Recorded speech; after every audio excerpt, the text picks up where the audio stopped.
Street cred sports. Street cred sports. I'm crossing over. I'm Euro stepping. Hello, this is Keenan of Street Cred Sports Training, and welcome to another episode of Time to Ball. This is episode 90, number 90. Wow.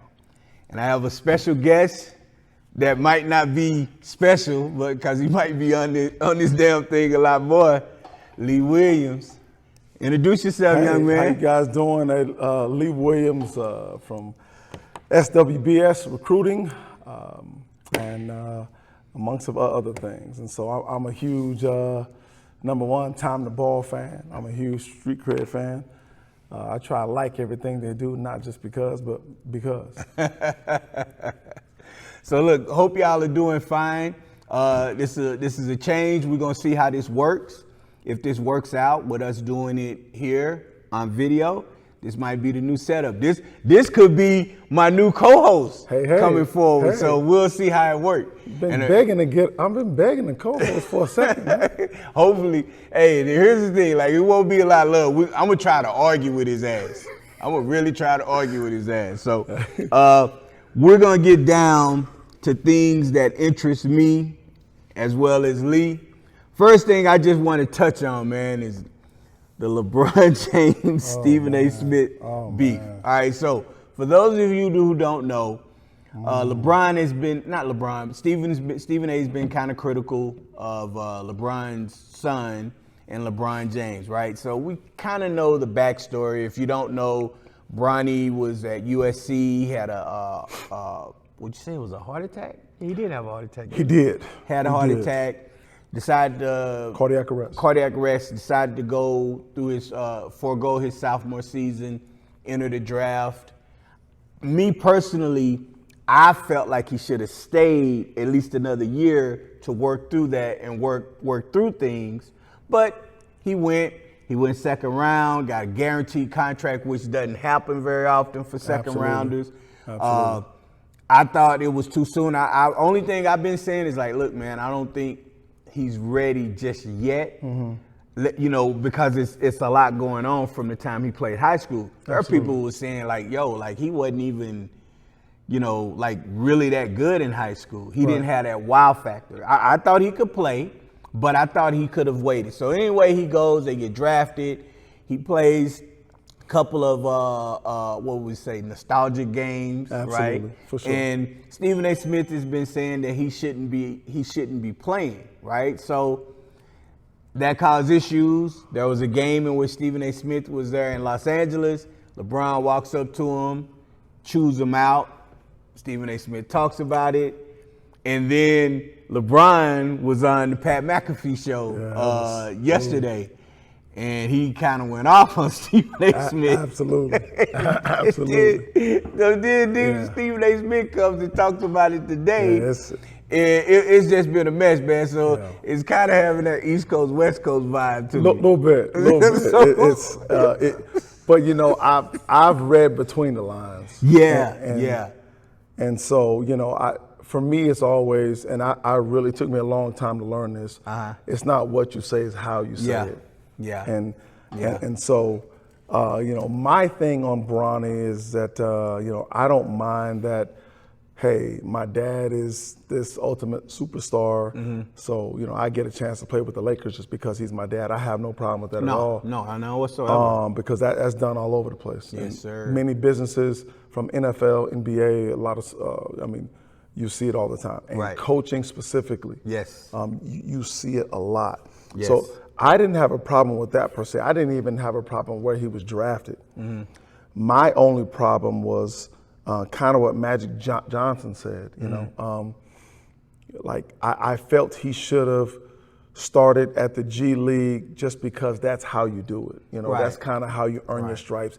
And you don't want to be a privileged type of kid in this game because, you know, stripes are earned. Right. And you know, I think regardless if he played 4 years of college or 1 year of college, he was going to be similar, the same player because he has a really fundamental skill set.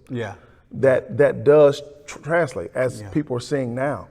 And so kind of what Magic had said is, I would say, hey, Dad, let me, get on the G League, take all the road trips because, LeBron put a clause in there that he obviously would not travel with the G League, and that just doesn't look good. Yeah, it makes it look like you're separating him from everybody else, and other players are gonna be like yo, like he ain't rolling with us. He put a target on his back. Yeah, so I feel like, is he an NBA player? Obviously. Now he's gotten a stage, he's played. I didn't think he was at the time. I guess because I didn't see enough of him. And when I did see him, I was like, well, he's a pretty good college player. But man, I ain't gonna lie, I was just so worried about, I started thinking about Hank Gathers. Absolutely. So I was more, I guess maybe I was so worried about his health that I wasn't really, but even when I saw it, it wasn't like, yo, like he an NBA prospect, right? But okay, we are where we are now, but yo, this so what was even funnier was when after Stephen A. Smith made a comment, he said something about, well, if he'd put his hands on me, I'd have had to swing on him, right? Oh, I didn't. Oh, really? He was talking about when they had their confrontation. Oh, wow. But he was saying first that, like, LeBron would have whooped his ass, is what he basically said. Absolutely. But if he put his hands on me, I'm gonna swing on him. Have to do something. Right. So LeBron trolled him with that little video of him in the gym, and he's doing that, and he's doing that, and then those left hooks. That was terrible. So then after he did it, then it cut to these two dudes, and they look at, and they bust out laughing and running away, and I was like, oh my God, it was bad. Oh yeah. So Stephen A. Smith comes on today. It is running his mouth, and actually messed up because he said he said he wasn't going to get personal, but he started getting personal because he started talking about, like, yeah, you're not the GOAT, and then he started talking about stuff like with him and Wade. Oh yeah, that was not going to. Then he was wrong on the Kobe thing. He said Kobe wasn't at Kobe's memorial service, and that was a lie. So he had to come back later on and say, yo, I messed up on that. And it's like, dog. He got emotional. Yeah, like, dog, look. See, and I think, in my opinion, Stephen A., great persona as pertains to media. Right. Well respected. Yeah. Sometimes he does take a couple shots. He's gotten better though. Yeah. But my thing with LeBron is, if you're not saying he's the GOAT, he's upset. I mean, he seems to be, for lack of a better word, an attention whore for sure. Yeah. And so you can look at it how you want to look at it. I just feel like, when people talk about LeBron, they change the goalposts. It's not, he doesn't have enough championships. Well, it's not about championships. Well, it should be about winning. I mean, that's really what it is. Right. Well, he's gotten 3 teams. Well, with the way the league is run, that's easy to do. That's not hard to do, And so I really just think, the league is really trying to protect him. And, there's rumors out there that they pay people to say certain things about him and things of that nature. I just think, for me, he will never be the GOAT because he says he is the GOAT. I get you. And so, if you go back and look at his finals losses, it just doesn't add up. Yeah. It just doesn't. Yeah, I always say, like, if you're gonna have this conversation, then you have to put the parameters first. What are we looking at? Are we going strictly on numbers for a certain amount of years? All of those things. Right.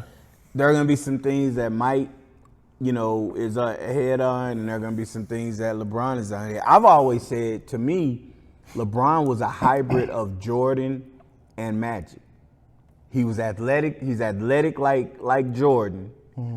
But his skill set is more like Magic, because he's constantly he's playing the game the right way. He's not that I'm gonna take the shot every time at the end of the game. He's gonna make the right play. Yeah. You know. Yeah. And I like that comparison. I compare him more with, and it's gonna be weird. I hate to put this name out there because he's been talking extremely reckless, but I compare him to a Magic and Pippen. Just from the athleticism, he doesn't have the pull-up J like Jordan. He's right. No. Okay. So when I say Jordan, you're talking about athleticism. I'm only talking athleticism. Okay, you're right. I'm only talking. That's the only thing is yeah. in his ability going up and dunking on people, that kind of stuff. That's more Mike. That's more Mike. But yeah. You know what I'm saying? It's borderline. When you say Mike, there's only one guy that's like Mike, and not early Mike, and that's Kobe. I mean, that's there's no one even. But I mean, close. Kobe was like, he was like, oh no, I'm Mike. You know, everything about him was Mike. Absolutely, that was great. Absolutely. That was great. So I hear what you're saying. I hope they. I don't know. Part of me want their ass to get in the gym and put some gloves on. That's what we used to do growing up. If you was running your mouth and you was reckless, yo, let's put these gloves on. If we don't have no gloves, let's wrap some towels around our hand. And I used to watch my uncles get in the backyard pummeling on each other. We used to get one glove. You go paper, scissors, rock for the left. But I was left-handed, so I was good. So you want the left-handed? Yeah, for sure. You know, I'll say this. Stephen A. Smith has always said some amazing positive things about LeBron. I mean, he always has. LeBron is just upset because Stephen A. refuses to say that LeBron's the GOAT. I mean, as far as you think that's what it is? Oh, absolutely. I don't know, man. Oh yeah. Steven is everywhere right now. He on Fox News talking about he might run for the president. Like, dog, you news. He needs to slow down with that. Huh? He needs to slow down. Yeah, with he do need that. For sure. So, but I get it because he's not the only one. It's not the only time that I've heard that about LeBron was that he wants to control the narrative. Oh, completely. And he wants to make sure that So I don't know, but I really feel that way because he's gone out his way to give LeBron his flowers. Yeah. And it's just never been enough. Yeah. However, I think when you are speaking on someone's son, you got to be real careful. Oh yeah, absolutely. You got to be real absolutely. careful. And sometimes it's not what he says; it's his tone. Right. That's kind of gets taken the wrong way. Sorry, Mama, about the bad language. Hey, get him. Sorry, Mama. Get him. Well, let's move on, man. Let's do that. Let me ask you about something real quick. Sure. All right, so do you think it's time for the women's tournament to be in a neutral location, all the games, as opposed to running it like an NIT tournament? Now, here's why I say. And it's because, you have the higher seeds. For instance, USC played, I think, their first 2 games of the tournament at home. Right. And it's one of those things where it's a real distinct advantage. I mean, absolutely. Obviously, you're playing against the lower seeds, so you should beat them. But I watched, what was it? It was Michigan State. Damn, I can't remember who they were playing. But they were playing in the other team's building. Absolutely. And there was maybe 12 people behind Michigan State's bench. The rest was was the tournament, the home team, and it's like, come on now, look, they should have neutral locations. Yeah, I mean, I would agree with that, but I understand it because it's about revenue, and so when you get a higher seed, you get the opportunity for your, I don't want to say organization, for your school to get the revenue. Now, I think, my opinion, the women's game is at an all-time high right now. Yeah, absolutely. So I think it would be great. I think regardless of where it goes, it's going to do well. Yeah. So I think you are dead on with that, and I think it's about time to do that now. Yeah. But I mean, we're talking about people trying to get to the Final Four. Yeah. And that's why you rarely see a lot of Cinderellas in the women's game because people are playing at home in their building. So there's no. I mean, it's an obvious advantage. Absolutely. And I don't know, and obviously the Final Four is in a neutral location, but I don't know if starting with the Sweet 16 is in neutral location. I wish I had that information. I want to say it. I think starting in the Sweet 16. I think you're right. Is when it's right. you know, yeah. but the first you know, two rounds. Yeah, I first believe. 2 rounds is they need to fix that because you want more like.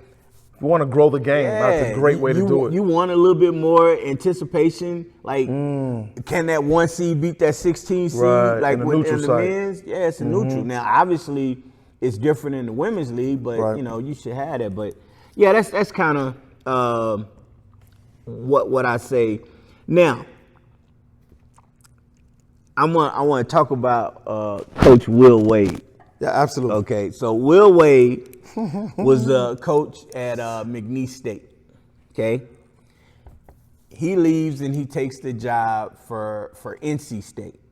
All right, which is okay. All right, he does it. Now, the question is, I don't have all my other because of this first time filming y'all, so I'm not as prepared with some of my notes. But I don't know. Will Wade was coaching where he was. Do you remember where he was coaching before? What happened with Will Wade is the FBI was doing kind of a sting operation. They're doing a sting operation. Coach Wade was at LSU. LSU. There you go. So he was at LSU, and basically he was paying the runners, but basically paying the players. Right. And so he was caught on audio saying that he offered someone $100,000, and you know he was taking a pay cut by going somewhere else or going to the league, and he kind of name dropped some schools, and it all went downhill. So they had him they called him red-handed, right? Yeah. They let him. They did, what was it, for cause or a will for cause? Absolutely, where he was going to be out. Mm-hmm. So he finally gets a chance. Now, first of all, and we about to get into the portal stuff. But now you got NIL, like all that shit should be exempt now because, you know what I'm saying? Like you're doing it legally now. And it's like, okay. But here's the funny part. All of that stuff, like usually if somebody says that they got fired, they was investigated by the FBI, you usually don't want nothing to do with them. Mm-hmm. But he gets another opportunity, and I'm not downing it. But my question is, I guess his troubles won't be trouble now. There are no troubles now because all of that stuff, like, oh, well, all that they had you for, oh, that's legal now. Absolutely. So, you know, now he leaves and he's going to NC State, and it's just funny how times can change over a short period of time where you go from being such a pariah that they don't nobody want anything to do with you, and then you start and you get another turn, and now the stuff that you was getting in trouble for is cool now. Mm-hmm. It's crazy how it works. You know, I mean, the stranger part is the previous NC State coach was at the Final Four last year. Yeah. And he was let go. I mean, that's how I don't understand that. Like, how do you make a final? Is there something else behind that or something? But like, damn, you just made the Final Four. You might have lost a kid or two here or there. It might have been something, else. You just had a bad streak, lost a few games, and then you don't make the tourney, and you fire him? Yeah, I'm gonna be honest. Like, I really feel like people want some insight on how he was at LSU, how he was making those moves, because now, that's the format. No, what is that's he can do it on camera now. Hey, go take these 5 stacks to old boy over there. We gonna pick him up. Hey, there's nothing wrong with that now. He can do it and now. Call it collective. Oh my God! Hey, if I Will Wade, I'm like this. Yeah, bring on over here. We got it. Absolutely, we got it. Oh, what you talking about? Investigate? Dog, ain't no investigation going on over here. and then, just to be honest, like, he proved, I've always thought, like, most people can manage and coach talent. Right. But can you go Mcneese has never done they broke all kinds of records, for attendance and winning games and getting this. I mean, that was flat out amazing, in my opinion, of what he did. So, in coaching, you can rebuild yourself, rebuild your resume. I just don't like the fact that some people get second and third opportunities, some people only get one. Right. And it depends on sometimes your background, depends on where you're from, sometimes it depends on what you look like. Yeah. You think God, who just got let go from Texas? Rodney? Rodney, you think he's gonna get another good look? No. No? No.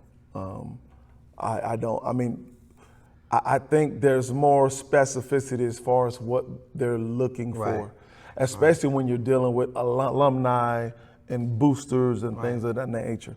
So Rodney is, in my opinion, I think he's a solid guy, solid coach. I've listened to him speak a ton, but you have to rub those elbows with the alumni and those people like that. And it seemed like he was, like he left UTEP to go to Texas as an assistant, and everybody praises how great of a recruiter he is. And it feels like he was just like, hey, I'm good with being where I'm at doing this. But then when that happened with the coach getting fired, and he had to come in, and he's like, at Ole Miss now. And they play tomorrow, right? Yeah, absolutely. Yeah, so shout out to Will Wade, dog. Real gangster style. For sure. Hey, that's real talk. All right, so we're going to take a break for a second, and then we'll resume. All right, so we're back, and we're going to get into basketball ideology. Now, this next subject should be something that we talk about for like 3 years. We could probably talk about it every absolutely once a week for 3 years. And it's the main reason why I wanted to have him on here, and he's using it to get a contract. So this is like a 10-day contract right now. We're gonna see what the ratings are. Listen, I need some clicks. I need some likes. Okay. Hey, all right. And it's really a 9-day. The 10th day is already gone. So yeah, he was late today, man. Yeah. We had started. He already starting off wrong. He was getting up here a little late. I need some help. So, all right, let's get into it. The portal. If y'all don't know what the portal is, with the NCAA sports, in all sports, there's a time period where you can leave, you can declare and go into a pool or a portal. You can leave your school. So I give you an example. If I'm playing at UTEP at the end of the season, I can enter the portal, and now I have a chance to go play at a different school and still have my eligibility and not have to sit. Right. I can actually do this every year if I want. I could play for 4 different schools 4 different schools throughout my 4 years if I'm not happy or whatever. So what does this all mean? I'm gonna give the floor to you, man, because this is.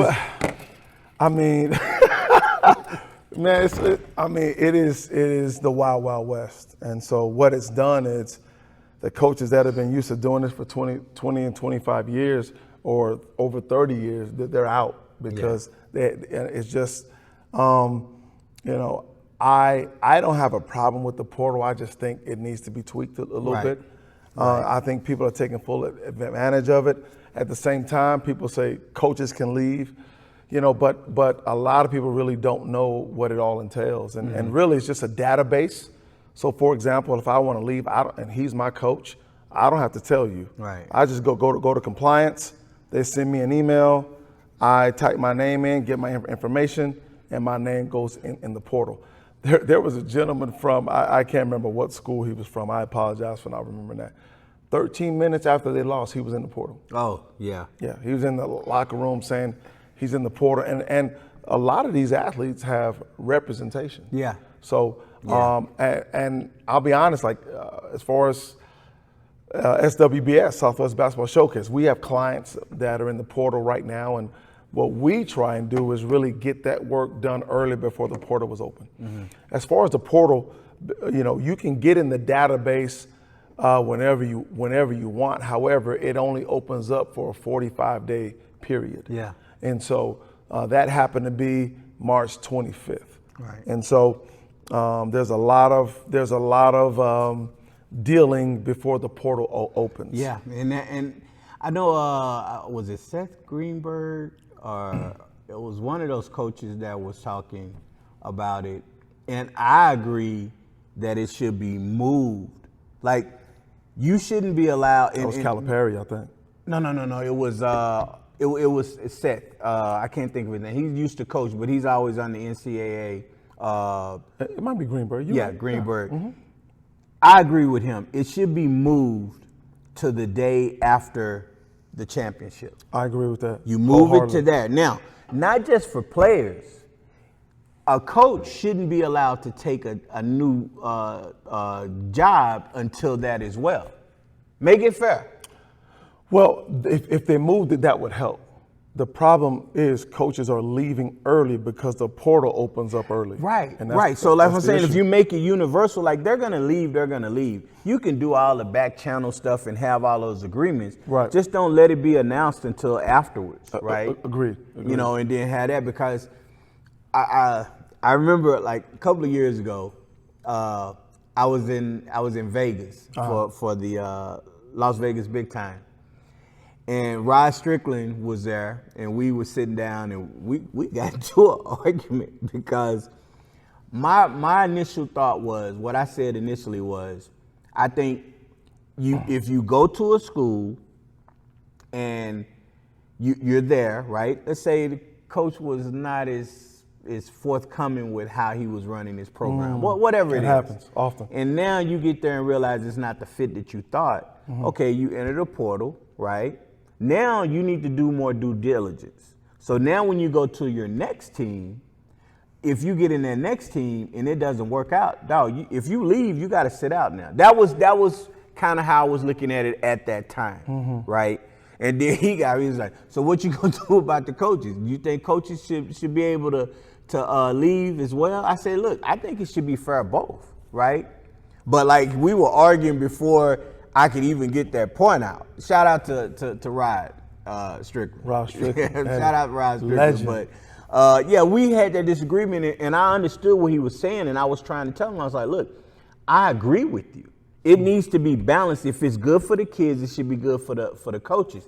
I'm just like, okay, if we're gonna put restrictions on that coach, on those players, then we need to put them on their coaches as well. That coach can't leave until whatever, right? That was just kind of how we was going at it. But now I look at it and it's like, it's kind of funny because, you know, the kids are leaving every year in the portal, and it's like you don't know what you're gonna have.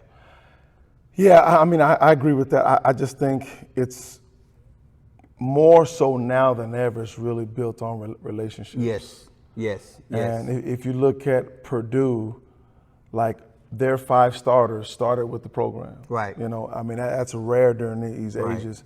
But I think when it deals with relationships, I think you really have to get the athlete to understand that the growth comes through the struggles. Right. And so, you know, I mean, kids are leaving because, you know, and I understand this.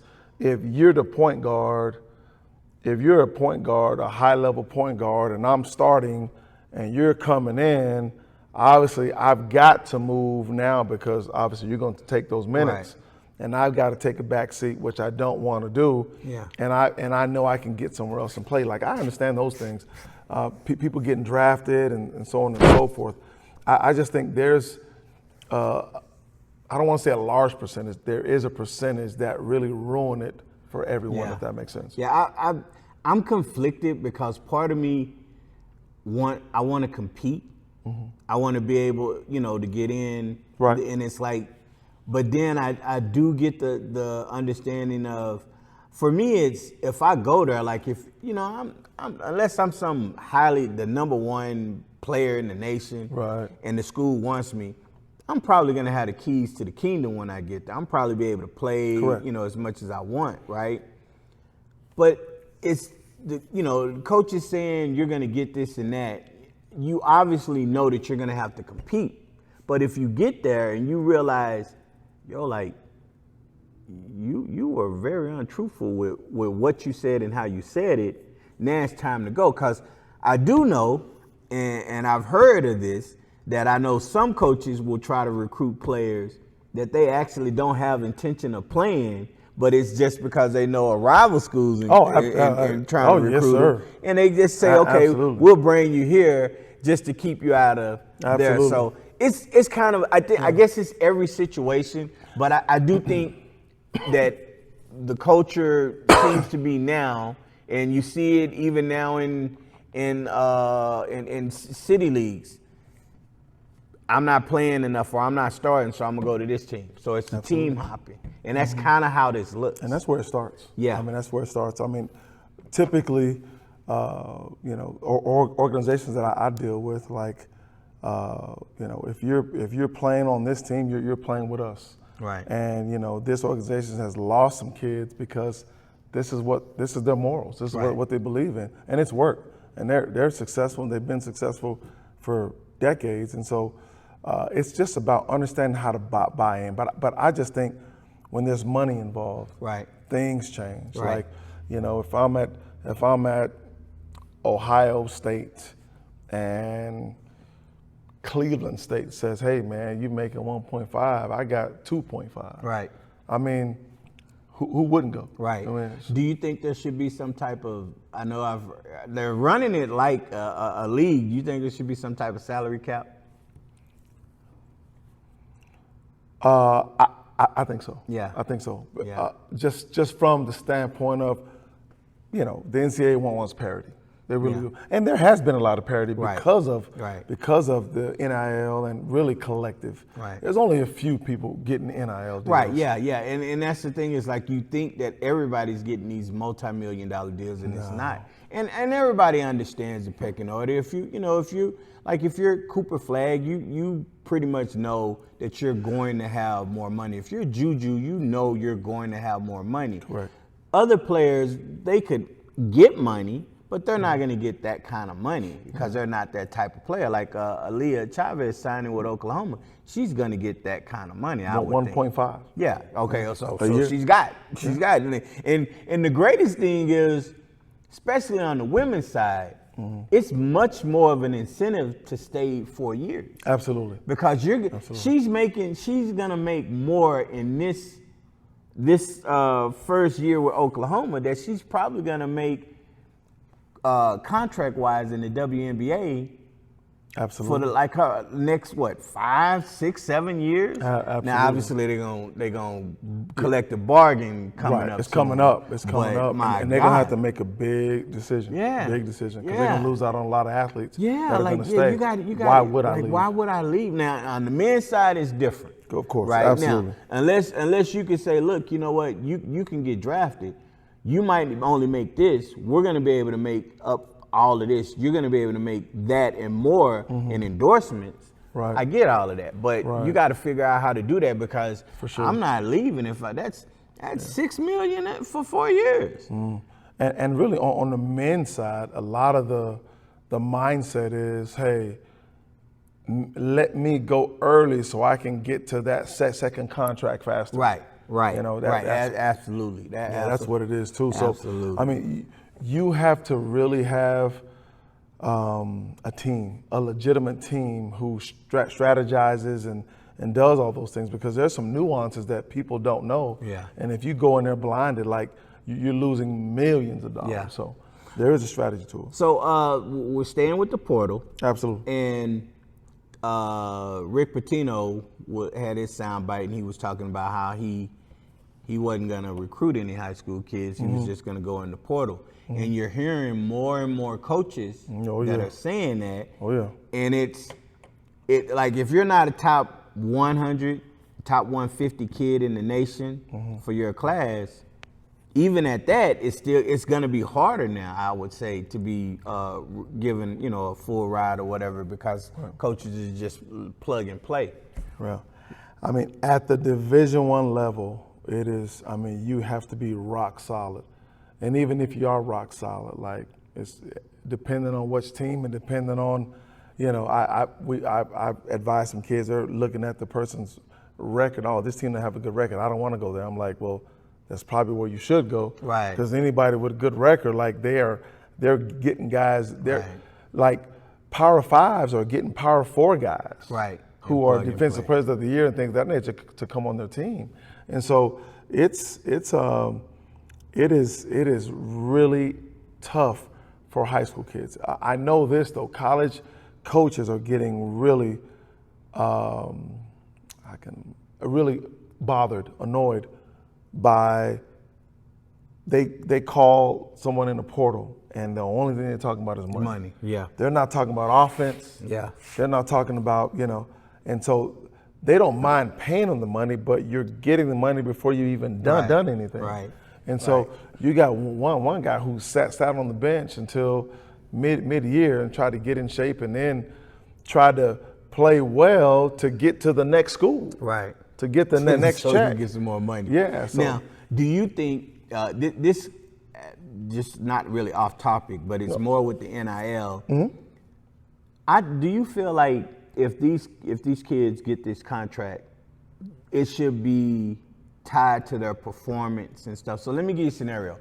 In football, I can't remember the team, but there was a quarterback who, and it just popped in my head when I was bringing it up. He was playing and he had an NIL deal. He announces that he's going to go like right after the championships, not the playoff, but during the conference championship. Once that ended, he entered the portal and was looking to go to another team. So then I was sitting up here thinking, and it was weird as I thought it, somebody brought it up on one of the shows, like, well, shouldn't you, like, does he get all of that money, right? Yeah. Like, if these boosters put this money together for you, and it's 1.5, is it 1.5 for 1 year? Is it for 4 years? And you have to stay for a certain amount of time, and if you don't, you got to get that money back. What do you think about that? I think that's kind of what's been already kind of going on already. Yeah. There was a situation at Texas Tech 2 years ago where a post player got upset about something and got in his car, drove. Oh yeah, I remember. Yeah, it said, hey, you know what? I'm getting in the portal. And I said, okay, we're gonna need that car. Yeah. We're gonna need this and this and this because you've only played this amount of. So he had to, restructure his thought process, and I think that's what it should be. I mean, it's only fair. Yeah, you can't be getting. That's like me getting paid, and I don't feel like doing no training. You showed up here. Yeah, I know you ready, Stretch. I'm about to head out, so go ahead and go. Yeah, just go ahead and pay when you get it. Come on, man, you can't be doing that. That's not the real world. That's not the real world. No. So. Look, I'm for it all. I'm for it, Rye. All right, Rye Strickland, I'm for it. I'm gonna have to send him a copy of this because he might not even remember. I was even supposed to send him some gear, but after our conversation, he probably like, I don't want in that shit. But at the end of the conversation, he is from New York City. Yeah, at the end of the conversation, we were still on the same page, and we talked for a while and everything. That's cool. What anything else you want to say about the portal, man? When it comes to high school, whatever. I mean, like I would have a. I'm sorry. I'm just so frustrated. I had a couple clients just this last two weeks call me, and I'm going to get in the portal. I'm like, whoa, well, let's have a conversation. Because the portal can be the abyss. It can be the black hole. Right. Because in your mind, you can go anywhere and play. Right. And so they're going to look at, hey, how come you're not playing? Well, you're playing at this school. You're only getting so many minutes. How come all that stuff is important. So you have to really have a complete plan and have someone advocate for you. Getting in the portal, and we had to save a young lady last year.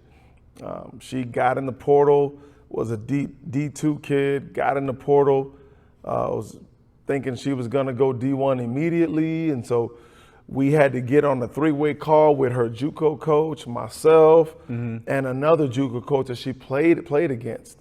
And they were talking about, running the floor, weight, size. All that came into play. She eventually, we garnered the deal for her. And so, it's definitely a problem. So I would definitely say before you even think that, And this particular kid that was, I don't want to say where she's at, but you know, a new coach came in. So the coach that recruited her wasn't, you know, and so she said, I'm doing all I can and I'm just not a fit. And sometimes that's it. Yeah. It's not a fit. Yeah. So for her, she got in for the right reasons, but the way she was getting in really wasn't going to be beneficial for her success. And we're still working on her now, but like you have to really have a plan. Right. Just to say you're going to get in the portal is not a good look. Yeah.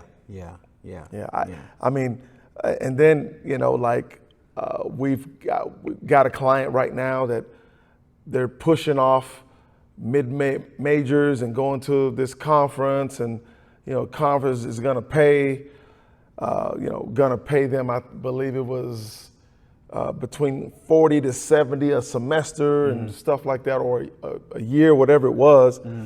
And so the deal wasn't done and the portal opened up. So, you know, she had somebody representing her, but, you know, I advised her like, hey, look, and that's all I could do was advise. Because she typically wasn't really our client, but we were just doing a pro bono for her and just saying, hey, look, basically have that money secured before the portal opens up. Right. Because you're a JUCO kid going into a 4-year school, and maybe somebody from Auburn transfers because they just lost their coach, and she was a top scorer at Auburn and maybe top 10 in the conference. I'm going to take this kid. Right. You know, so she's in the SEC. That's the top conference there. So you really, you know, the waiting game can really backfire, and that's a really point I really want to make. When you've got something that you like and you've got a set of money that's going to be fine for you, trying to get to that next step, it always backfires, it seems like. Right. And you got to think about this. I think the first year they did the portal, I think it was a 240 or something. I believe last year was over like 300 to 400. And I think this year, I want to say after the first day, it was 1,000. It was. It was 1,000 kids that entered the portal. So people are moving around, and I think, you know, at some point, I think things will kind of start to level out. I think some coaches will start to, you know, look at if they're going to take kids, the type of kids. Tom Izzo was like, he's not going to be taking kids out of the portal as much. He's going to stay with his kids because, like what you said, the first thing out of their mouth better not be about money. Yeah. He's going to move on. If I would advise you, if you're getting into the portal, ensure that money is not the first thing that you speak on. Exactly. And so, I mean, that's with anything. Right. And just business, period. And then on top of that, you got to think, I want to say the numbers are 40 to 60% of people who get in don't get out. Yes. I shouldn't say the mindset. Like, the truth is, if you're a low to mid major, you're probably going to go Division II. Right. If we had a client that was a Division II client, however, she was freshman of the year, first team all conference. She had all the accolades, so she went Division I and then went overseas. I think she's playing in Turkey right now as we speak. So, you know, you have to really know who you are, right, and be honest of where you're at. Right. And I think that's the biggest problem. You know, mom and dad are saying, you're amazing, you're great, you can play there, and you really have to be honest and look at where you're. Well, I averaged 30 points. Well, where did you play? Right. You know, were you a 2A school? Were you a 3A school? Were you a 4A school? And so, like, for example, there's a JUCO kid, you know, I mean, 6'6", you know, she's going to Florida State. She's, don't want to count her money, but, you know, 250. Right. You know, and so everybody's mindset is, okay, I'm going to get for 250. No, like, there are levels to it, you know? And so I think that's something that kids really have to understand. My last point is this, is that most kids say, well, I love basketball, but, you know, I have other interests and I want to be a photographer. Well, I would advise you to be in the gym every day, because the way this thing is going, you do 4 years of basketball. Forget the thing about like, I don't have any debt. Like, you're setting yourself up for life. Right. You can have a studio right after college, Yeah. or even during. Yeah. And so you can have a business while you're in college. Yeah, because they're paying for your school on top of that. Right. So this is Right. just free. Right. Free 99. And if you have any pay, you're going to keep that as well. Yes. And so continue to build your skill set, because the better you play, the more opportunities you have. Exactly. Whether that's local restaurants or, chain restaurants. I mean, bowling alleys. I mean, Right. maybe you go to a photography place and now you have an NIL with them. Right. And so you get your foot in the door. So let me ask you this question, because I'm gonna pose as if I'm somebody who doesn't really know much about NIL or portal. Can you enter the portal and go to any school, right? Like, so obviously D1 to D1, but D1s can go D2s, right?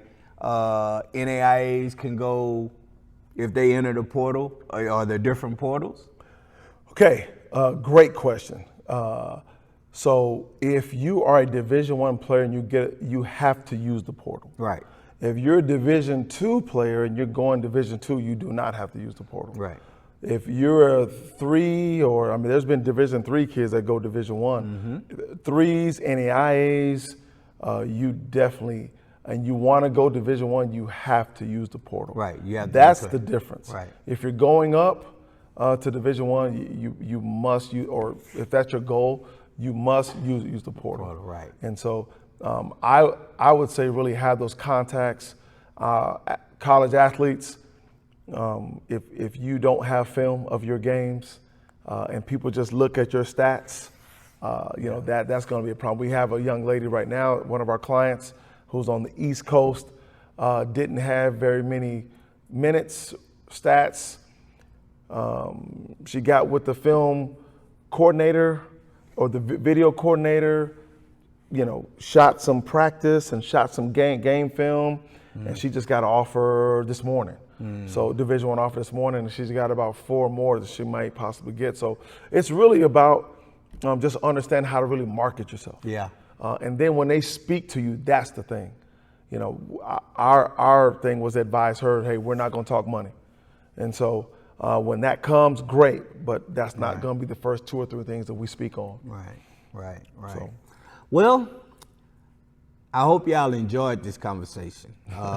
It was juicy today. Yeah, it pretty was juicy. Yeah, started with the Stephen A thing and LeBron, man. Stephen he gonna hear about us. He gonna be calling me out doing all this and stuff to me and everything. Man, I don't be doing that. I'm too I can old. imagine you in front of the TV. You was dying laughing, huh? I know you, man. The LeBron thing, it was just so funny when he had the laughing after it. I was like, cause it's like, man, sometimes to me you beefing when you don't need to beef. Like, there's no reason for them to even be beefing, but the egos come into play, right? And like sometimes, like when Stephen A's talking, you can see his ego. Absolutely. And I guess that's fine. I mean, I'm not knocking it, but you can see his ego, and I think he's like for the past month, like. Yo, he was on Bill O'Reilly's show. He was on Fox Friends. Like, dog, look, what you doing? Like, okay, you running for president now? Damn, like, okay, all right. He's spreading his wings for sure. You spreading your wings out, like, and then I think it's a point where it's like it's oversaturated. So it's gonna be interesting to see what transpires. He may need to scale back. I mean, he's on General Hospital and things of that nature. Yeah. I really don't have a problem with the ego. My problem is the pettiness. Yeah. Because the ego is the gift and the curse. That's kind of what got them where they're at. Yeah. And so my biggest thing is the pettiness. Yeah. Could have been handled totally differently. You can tell one side doesn't want to back down. Yeah. And I just think they're great for the sport. Yeah. Without the beefing, if that makes sense. I want to see if he at that next Laker game. Oh, that's gonna be juicy. And the bottom line is stop being so sensitive. You know, that's all. But I mean, it is clickbait. Yeah. People are in tune to it. I just think he doesn't want to turn into Skip Bayless. A Skip Bayless. Yeah, well, he there. He's getting there. I think he got well, with what he did, with what I saw today. What didn't you agree with? What? What he said? What I wasn't feeling was for you to say I'm not gonna make it personal, and then you start talking about personal stuff. Yeah. I didn't tell anybody you. Yeah, right. That and then Perk comes on and it's like, so now Perk's gonna like, hey yo, like we all, you know, gotta go at him since he's coming at Stephen A. And I get it, you know, that's your boys and stuff, but you know, like he started talking about the what was it? He said something, and Stephen A. Smith was like, oh no, they started talking about that how'd it go? He said, what's his name? Jefferson. That Jefferson, what's his first name? Jefferson that's calling games now. Yeah. Mm-hmm. That, you know, he's an intelligent guy. And then they mention another Channing Frye, he's an intelligent guy. Mm-hmm. Then they say, you know, you had JJ Redick and now you got Steve Nash. Why you didn't look at one of them brothers? And then they was like, yeah, like that. And I'm like, yo, where y'all going with that? Like, yeah, you like, come on now, like y'all trying to bring some other stuff, and so yeah, like it's kind of bad to where I don't even know. Like after the day, it's not. I don't think there's no reconciliation. No. And Stephen A's got to be careful because yes, you cover the league. Yeah. But I think I always respected Ahmad Rashad. Yeah. Because people are always willing to speak with him. Yeah. I mean, from Jordan to Kobe to, you know, Shaq and those guys were always willing to speak with him. Because I'm not saying Stephen A. doesn't have class. Nah. But Stephen A. has more of a, for the better term, like in the South Baptist church type of preaching, and really going at people. You know, he's boisterous. Yeah. I shouldn't say the Bible. I apologize about that, but that's kind of what it sounds like. That's fine. I don't think nobody who go to church look at our show anyway. Hey, church folks, y'all hit me up, okay? Because I go to church. We're going to have another one where it's like, you know, we start, hey. You was good today, man. You was good today. I just had the one slip up. But I tell you what we going to do is we going to make sure we close them doors until we get that money, like the dude did today. If y'all don't know, I can't think his name was Marvin Sapp. Closed the doors in the church and didn't let nobody leave until he collected $40K. Wow. And that's floating around, and it's like, that's bad. Look, with me, I'm looking for more than one source. I ain't looking at my friend on Facebook who be posting the YouTube stuff. I'm going to look, but yeah, that's apparently what happened. So. Yeah, no, we're not doing that over here. No. But we're gonna get out of here. Remember, like, subscribe, follow, comment. Let us know what you think. Absolutely. We're hoping to make this a regular thing. If not, we'll get in where we get in, and I'm gonna end it like I always do. If it was easy, everyone would be doing it. Absolutely. We out. Peace. Street cred sports. Say it with your chest. Yeah. Go get it from the net. Street cred sports. Okay, that's a bet.